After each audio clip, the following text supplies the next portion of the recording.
हाय, देखो तो। अरे घर आए एक दिन पूरा नहीं हुआ और सास से जुबान लड़ाना भी शुरू।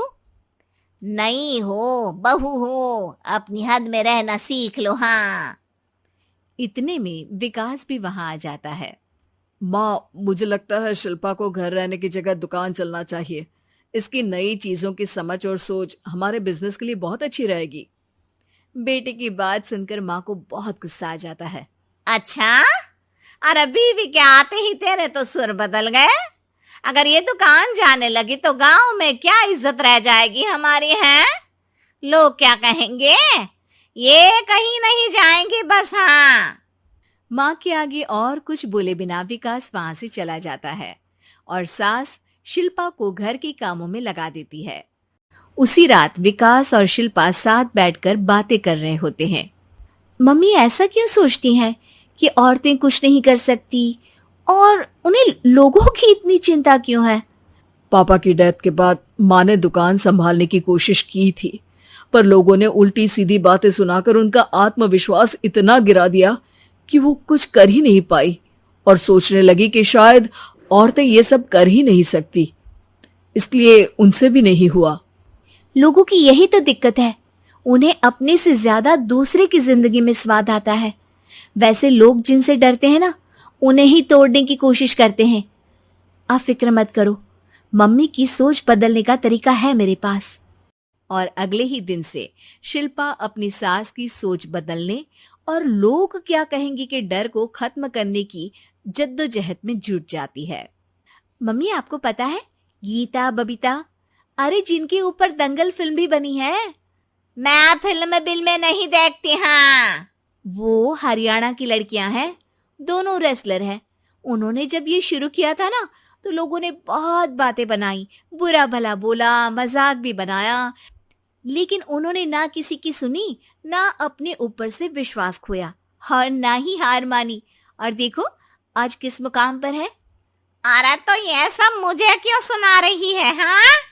नहीं नहीं, बस ऐसे ही, हमें अपने आसपास की खबरें तो रखनी चाहिए ना। ऐसा कहकर शिल्पा अपनी सास को सोच में डालकर वहां से चली जाती है। अब शिल्पा हर दिन दुनिया के अगेंस्ट अपनी हिम्मत से सक्सेसफुल बनने वाली लड़कियों की कहानी अपनी सास को सुनाने लगती है। इसी तरह कुछ समय बीत जाता है। और माँ, आजकल बहुत चुप चुप रहती हो, सब ठीक तो है ना? बस कुछ सोचती रहती हैं, इसीलिए ज्यादा बोल नहीं पाती। ऐसा क्यों हुआ माँ, कोई दिक्कत है क्या? अरे तेरी पत्नी ही दिक्कत है। है?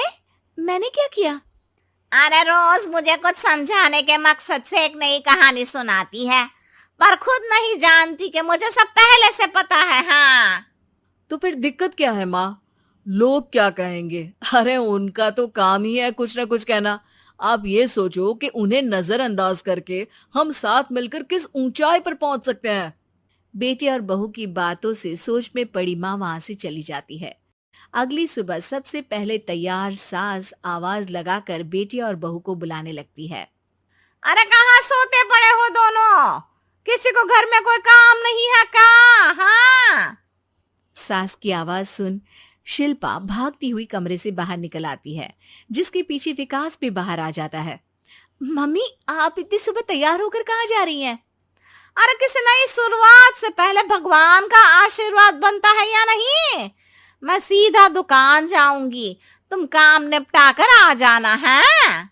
सास की बात सुन शिल्पा और विकास खुशी से फूले नहीं समाते। ये हुई ना मेरी माँ वाली बात। पूरा परिवार मिलकर दुकान पर काम करने लगता है, जिसमें विकास और उसकी माँ दुकान संभालते हैं, तो शिल्पा काम को ऑनलाइन डाल शहर और इंटरनेट का काम संभालने लगती है, जिसे देख गांव में लोगों के बीच गॉसिप शुरू होते देर नहीं लगती। और क्या विकास भाई, अकेले काम संभल नहीं रहा था तो नौकर रख लेते, और तो को यहाँ लाने की क्या जरूरत थी? इन्हें घर में जो